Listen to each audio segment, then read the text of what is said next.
গল্পের গরুকে গাছে তোলার কথা তো আমরা অনেকেই শুনেছি, মিডিয়ার মাধ্যমে সেটা দেখেওছি। এখন গল্পের গরুকে আকাশে পর্যন্ত তুলে দেওয়া হচ্ছে।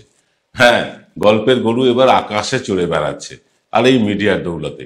যেমন ধরুন, শোনা যাচ্ছে বালি থেকে দাঁড়াতে চলেছেন সঙ্গীত শিল্পী ইমন, এবং এরকম অনেক নাম ভেসে বেড়াচ্ছে। মৌলালি অঞ্চল থেকে দাঁড়াতে চাইছেন আরেকজন সেলিব্রিটি। এরকম বহু নাম শোনা যাচ্ছে, বাদশা মৈত্রর নাম শোনা যাচ্ছে। আবার ভবানীপুরে আমি মমতাকে হারাবো, এ কথা আপনারা শুনেছেন। আর মেটিয়াবুরুজে গেলে মিম এবং আইএসএফ কে দিয়ে হারাবো তৃণমূলকে। কে বলছেন? প্রতিদিন নিয়ম করে এই একই হুমকি দিয়ে চলেছেন শুভেন্দু অধিকারী। তার সাথে যুক্ত হয়েছে বঙ্গ বিজেপির ছোট বড় মেজো সেজো কুচো সমস্ত নেতাদের নির্বাচন কমিশনের বিরুদ্ধে তোপ দাগা। এগুলো তো বিজেপির পক্ষ থেকে চলছেই। এ তো গেল বিজেপির পক্ষ থেকে ন্যারেটিভ তৈরির চেষ্টা।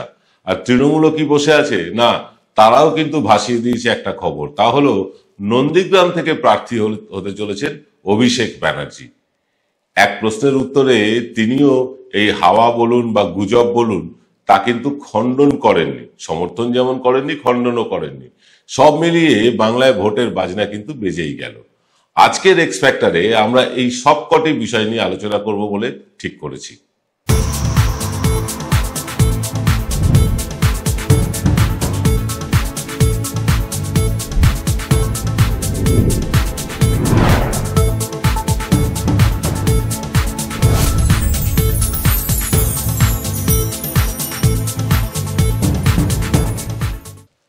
নমস্কার, শুভ সন্ধ্যা। আমি আপনাদের প্রবীর বিশ্বাস, আর দেখতে শুরু করেছেন বিশ্বজোড়া বাঙালির আওয়াজ এনকে ডিজিটালের সান্ধ্য সম্প্রচার এক্স ফ্যাক্টর। দেখুন, এর আগেও একবার শুভেন্দু অধিকারী ভবানীপুর থেকে দাঁড়িয়ে মমতা ব্যানার্জিকে হারাবেন এসব বলে প্রতিজ্ঞা করেছিলেন, আপনাদের মনে থাকবে নিশ্চয়ই। পরে অবশ্য 180 ডিগ্রি তিনি ঘুরে যান। এখন আবার নতুন করে বলতে শুরু করেছেন তিনি হারাবেন মমতা ব্যানার্জিকে ভবানীপুর থেকেই। অর্থাৎ এটা স্পষ্ট, তিনি আর নন্দীগ্রাম থেকে দাঁড়াতে চাইছেন না। যদিও তার ট্র্যাক রেকর্ড বলছে আজ পর্যন্ত শুভেন্দু অধিকারী একই কেন্দ্র থেকে দ্বিতীয়বার দাঁড়ানোর মতন সৎসাহস দেখাতে পারেননি। এবং আমরাও বারবার বলেছি 26-এর নির্বাচনে নন্দীগ্রাম থেকে স্বয়ং নরেন্দ্র মোদী এবং অমিত শাহ দাঁড়ালেও হারবেন। যা পরিস্থিতি হয়ে আছে নন্দীগ্রামে তার ভিত্তিতে বলছি। 5 বছর ক্যাবিনেট পর্যায়ে ক্ষমতা পেয়েও রাজ্যের বিরোধী দলনেতা নন্দীগ্রামের দিকে ফিরেও তাকাননি। মুসলমানদের একটা বড় অংশ মেদিনীপুর অস্মিতা থেকে শুভেন্দুকে ভোট দিয়েছিলেন। সেই মুসলমানদের উদ্দেশ্যে যেসব ভাষা শুভেন্দু এই এতদিন প্রয়োগ করেছেন গত 5 বছরে, তা আমাদের চ্যানেলে অন্তত আমরা মুখে আনতে পারছি না। পাশাপাশি তৃণমূল কিন্তু সেখানে বেশ কিছুটা সাংগঠনিক শক্তি বৃদ্ধি করে ফেলেছে ইতিমধ্যেই। বিশেষত তৃণমূলের যুব সংগঠন নন্দীগ্রামে কিন্তু যথেষ্ট শক্তিশালী এবং ঐক্যবদ্ধ হয়ে পড়েছে। বিজেপির প্রার্থী যেই হন না কেন নন্দীগ্রামে হেরে যাবেন এই সংগঠনের অভাবে। তবে গত 5 বছরে নন্দীগ্রামকে ভুলে গেলেও ইদানিং শুভেন্দুর আনাগোনা কিন্তু উল্লেখযোগ্যভাবে বেড়ে গিয়েছে নন্দীগ্রামে। কিন্তু কেন হঠাৎ করে নন্দীগ্রামে এই যাওয়া আসা? ওদিকে তৃণমূল কংগ্রেসও কিন্তু চুপ করে বসে নেই। তারাও হেভিওয়েট নেতাদের বারবার নন্দীগ্রামে পাঠিয়ে তৃণমূলের আভ্যন্তরীণ কোন্দল ইতিমধ্যেই মিটিয়ে ফেলেছেন। আগেও বলেছি, আবার বলছি, পূর্ব মেদিনীপুর জেলায় এরকম বহু তৃণমূল নেতা আছেন, বহু জনপ্রতিনিধি আছেন যারা দিনের বেলায় তৃণমূল করেন আর সন্ধ্যের পর বিজেপি করেন। অনেকেই হোয়াটসঅ্যাপ কলে বা আইফোনের বিশেষ অ্যাপের মাধ্যমে এবং টেলিগ্রাম সফটওয়্যারের মাধ্যমে শুভেন্দুর সাথে নিয়মিত যোগাযোগ রাখেন সন্ধ্যের পর। সম্ভবত এই খবরটি অভিষেক ব্যানার্জির কাছেও কেউ না কেউ পৌঁছে দিয়েছেন। অভিষেক ব্যানার্জি সেই নেতাদের কিন্তু প্রায় 80-85%কেই ইতিমধ্যেই শনাক্ত করে ফেলেছেন। দলের কাছ থেকে নিষ্ক্রিয় করে দিয়েছেন, বন্ধ ঘরে এক্সপোজড করে দিয়েছেন তাদেরকে ডেকে। শুভেন্দুর কাছে তৃণমূলের সব তথ্য আর কিন্তু ঠিকঠাক পৌঁছচ্ছে না।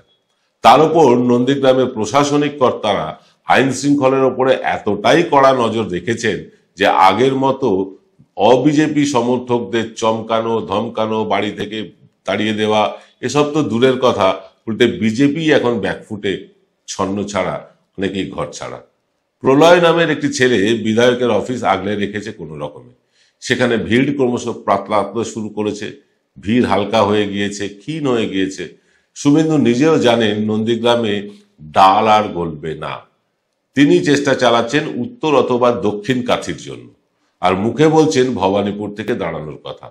এতে একদিকে যেমন কাঁথির ওই 2 আসনে তৃণমূল যেখানে হেরে গিয়েছিল সেখানে বিশেষ মাথা ঘামাবে না তৃণমূল, আবার ভবানীপুরে মমতাকে আমি হারাবো বললে সংবাদের শিরোনামও হওয়া যাবে।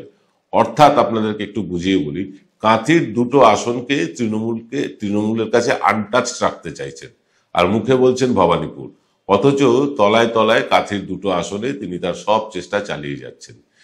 মানে চাল চেলে দিয়েছে কিন্তু তৃণমূলও, তারাও চুপ করে বসে নেই। সে কথায় পরে আসছি, আগে বলি বিজেপির ভেতর থেকেই আওয়াজ উঠেছে ইতিমধ্যে যে ভবানীপুর থেকে আরো একবার প্রিয়াঙ্কা টিবরেওয়ালকেই যেন টিকিট দেওয়া হয়, জেতা সিট নন্দীগ্রাম যেন দেওয়া হয় শুভেন্দু অধিকারীকেই। এটা কারা বলছেন? বিজেপির ভেতরের কার নেতারা। এমনিতেই বিজেপি জেতা আসনে প্রার্থী বদল করেছিল লোকসভায়, যেমন খড়গপুর, আসানসোল, দুর্গাপুর, এখানে 3-3টে আসনই তারা হারিয়েছিল প্রার্থী বদল করে।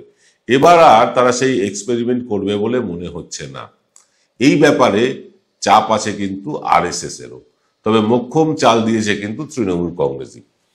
তাতেই কিন্তু শান্তিকুঞ্জের মেজ খোকার মুখ, মানে তার সুখ, তার শান্তি সব উড়ে গিয়েছে। কি সেই চাল সেটা বলতে আসছি ছোট্ট একটা বিরতি থেকে ফিরে। এবার সাধ্যের মধ্যেই হবে মধ্যবিত্তের স্বাদ পূরণ। নতুন বাড়ি, নতুন স্বপ্ন, সুখের নতুন অধ্যায় শুরু হোক এই উৎসবে। Ashoka group, রিডিফাইনিং realty. ফোন করুন 9163502850। জয়গুরু রত্নভান্ডার জ্যোতিষ চেম্বার, এখানে গোল্ড মেডেলিস্ট জ্যোতিষী বসেন। হাই কোয়ালিটির আসল গ্রহরত্ন সবচেয়ে কম দামে এখানে পাওয়া যায়। স্থান বেলঘড়িয়া, রানী পার্ক, বটতলা, 2 নম্বর রেলগেটের নিকটে। 9681345722 এবং 9007778922। Welcome to the world of civil business. A Bengali business personality and the most successful business group, Roy Construction Group of companies, now coming Sarib, West Bengal. Mr. Anup Roy, the managing director of the Roy Construction Group company, ready to serve his native land, the mother Bengal.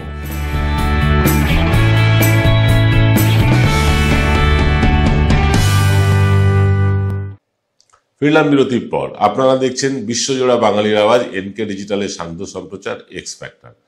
তৃণমূলও হালকা আভাস ভাসিয়ে দিয়েছে যে যেহেতু নন্দীগ্রাম এবার তৃণমূলের কাছে সবচেয়ে নিরাপদ আসন, তাই দলীয় কর্মীদের ইচ্ছে তাদের দলের সেকেন্ড ইন কমান্ড লোকসভার পাত্তাড়ি গুটিয়ে অভিষেক ব্যানার্জি যেন নন্দীগ্রাম থেকেই দাঁড়ান।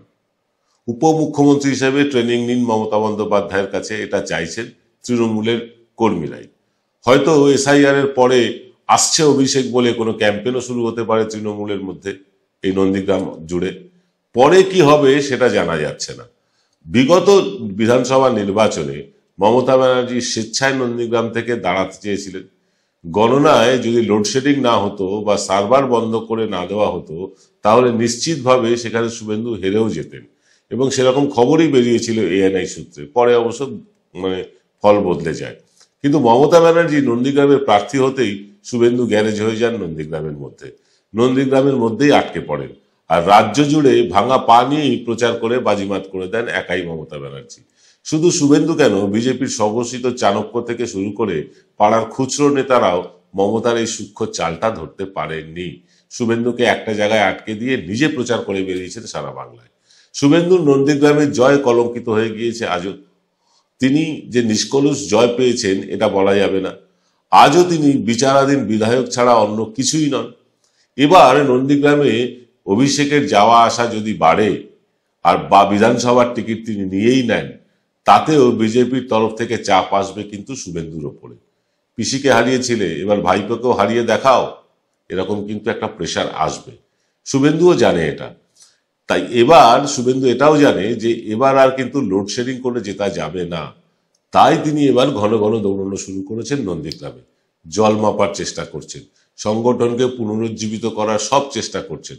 তবে নন্দীগ্রাম যে এবার তাকে খালি হাতেই ফেরাবে এটাও তিনি ভালো করে বুঝে গিয়েছেন। তাই ভবানীপুরের কথা বলে তৃণমূলকেই চাপে রেখে কাঁথির যে দুটো আসন আছে সেই দুটো আসনকে খোলা মাঠ করে রেখে দিতে চাইছেন, যাতে টুক করে কাঁথির দুটোর মধ্যে একটা আসনে টিকিট নিয়ে নেওয়া যায়।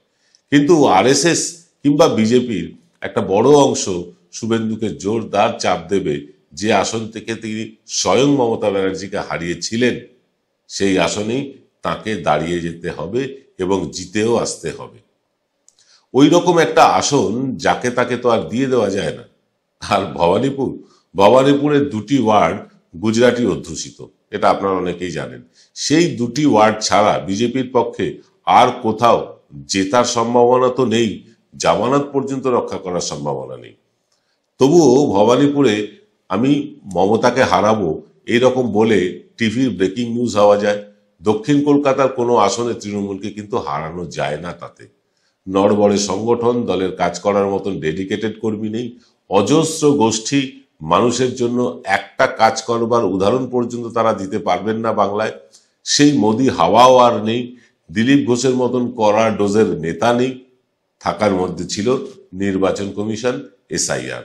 তাদের বিরুদ্ধেও বিবৃতি দিচ্ছে শুভেন্দুরা, বিভিন্ন বিষয়ে তারা আপত্তি জানাচ্ছে। অবশ্য এই নির্বাচন কমিশনের বিরুদ্ধে আপত্তি বা সোচ্চার হওয়ার মানেই কিন্তু বিজেপি আর নির্বাচন যে সমর্থক নয় সেটা প্রমাণ করা, কমিশন যে বিজেপির বি টিম নয় সেটা প্রমাণ করার জন্য এরকম একটা নকল লড়াইয়ে নেমেছে বিজেপি নির্বাচন কমিশনের বিরুদ্ধে, যাতে সকলের মনে হয় নির্বাচন কমিশন বিজেপির পক্ষে নেই। এটা কি তৃণমূল বোঝে না? তারাও এসআইআর সংক্রান্ত কাজে বিন্দু মাত্র বিশ্বাস করছে না কমিশনকে। তাই যে 90,000 95,000 কর্মীকে তারা এই এসআইআর এর কাজই লাগিয়েছে তাদের কিন্তু ছুটি আপাতত নেই।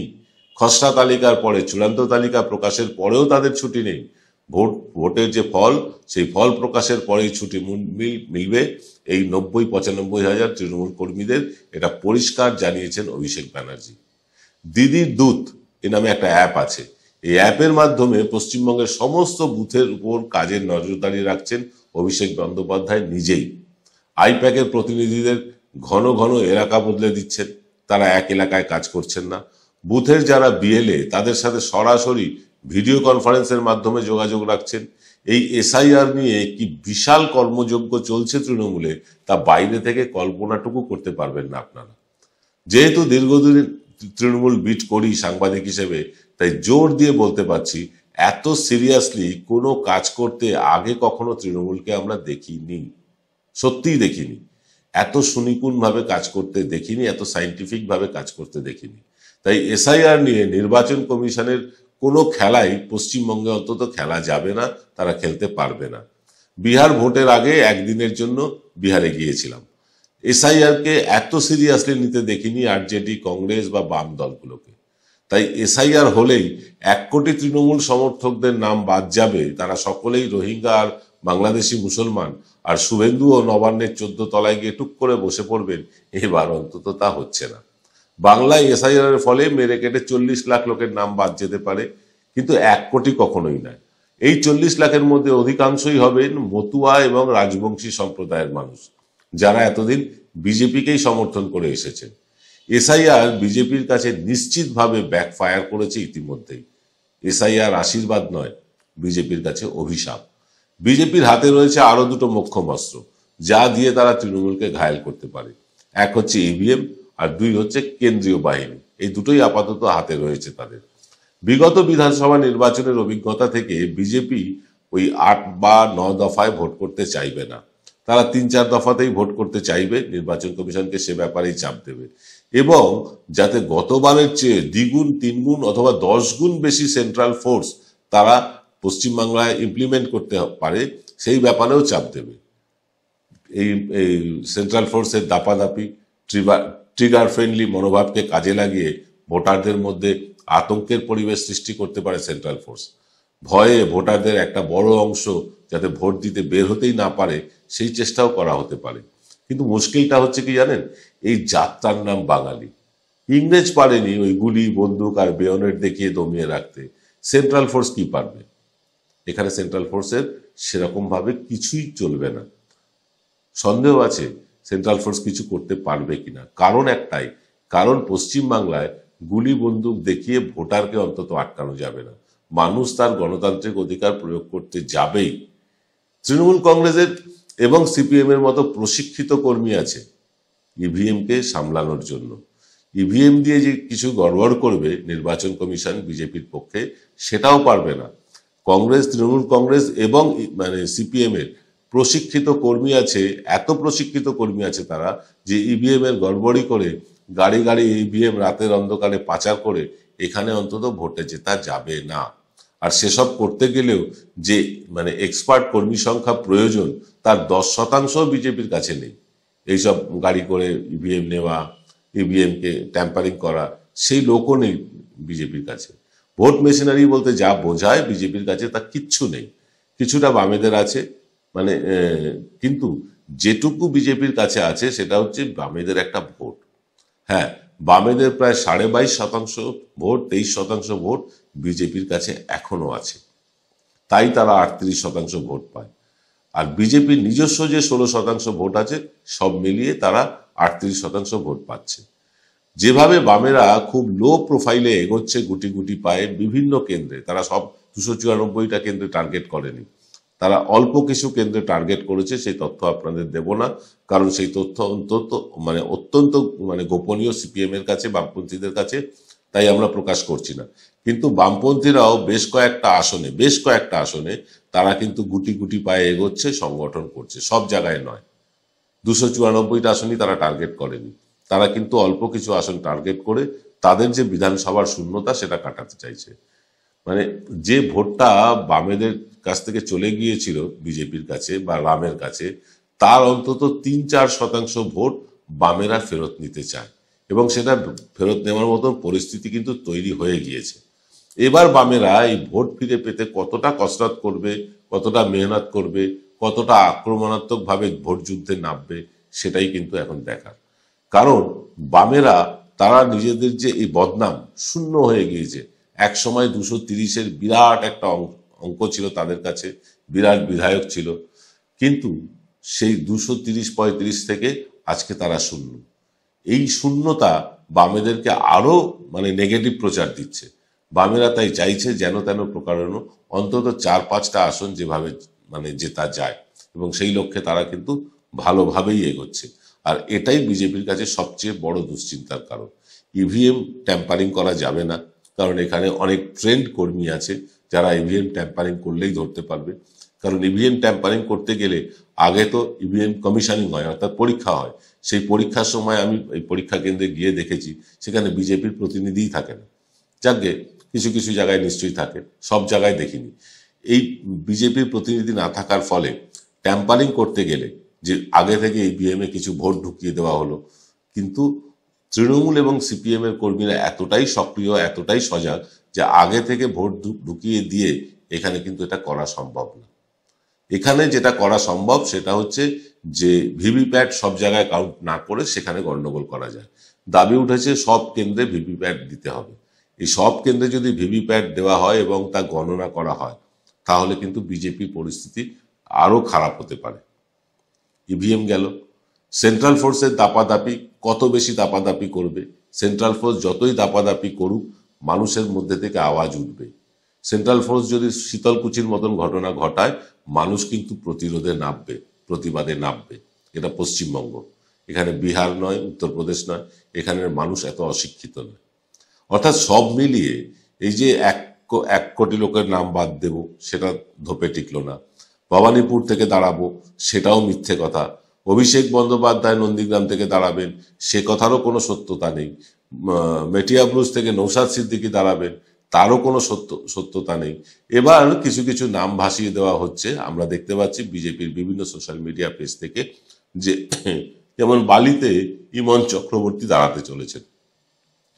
আমি বালির পরিস্থিতি আপনাদেরকে বলি, বালিতে যা পরিস্থিতি, তৃণমূলের পরিস্থিতি এখানে ভালো নয়। এখানে দক্ষ সাংগঠনিক লোক ছাড়া সেলিব্রিটি দিয়ে এখানে জেতা যাবে না, এটা বাস্তব সত্য। এরকম বিভিন্ন জায়গায় বিভিন্ন লোকের নাম তারা ভাসিয়ে দিচ্ছে, ভাসিয়ে দিয়ে তৃণমূলের অন্ধনে একটা ফাটল ধরানোর চেষ্টা করছে।